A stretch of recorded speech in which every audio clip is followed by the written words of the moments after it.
I'd like to take this opportunity to share with you my vision for this space and channel. In previous videos, I've given you an idea of who I am and what started my journey. As I've shared, it's those times of the darkest hours of our lives that we have the best vantage point to see the light. Someone once shared with me how bright the light is when you come out of a completely dark room, and that image fits very well here.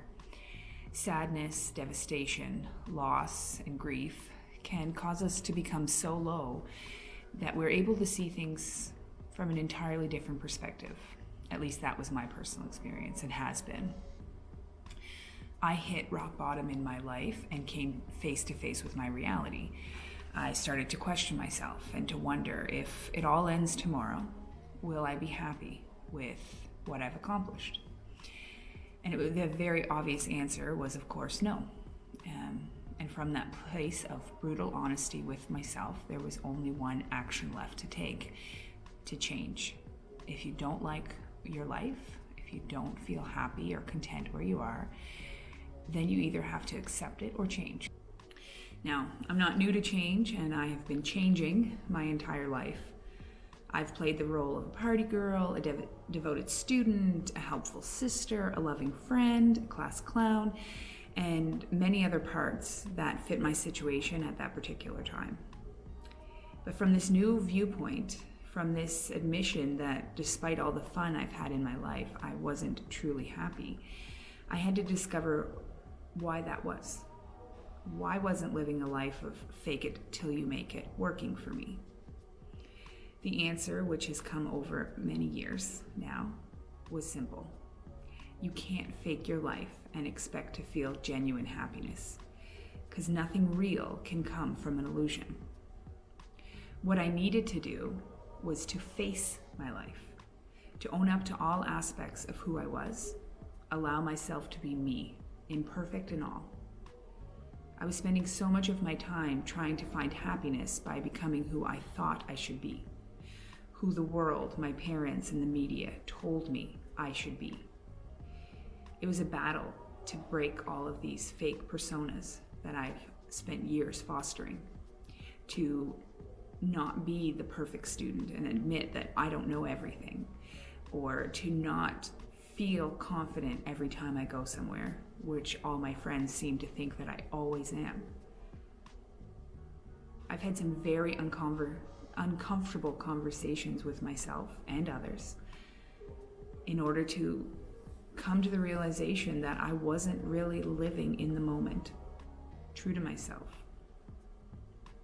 It was from learning to live in the moment and find the joy in the present everyday situations for what they are, not for my ideas of what they should be, that a whole lot of side effects happened for me.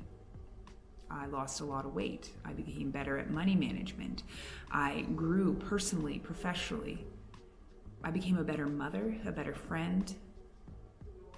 And ultimately, I've found this sense of happiness with who I am. I don't feel I have to cover up anymore or put on a facade. If I do something, it's because I genuinely enjoy doing it. And if I don't do something, it's because I'm open and honest enough with myself and those around me to say, I don't want to. To get towards being content with our lives, we are called. A very beautiful quote from Carr, who produced this in 2009, says, you need to yield up to what scares you. Yield up to what makes you scream and cry. Enter into that quiet. It's a cathedral. It's an empty football stadium with all the lights on. And pray to be an instrument of peace. Where there is hatred, let me sow love. Where there is conflict, pardon. Where there is doubt, faith. And where there is despair, hope. It's in that place of honesty where you can't hide anymore that you have the tools available to you to be all the things that you need. Because we're not perfect.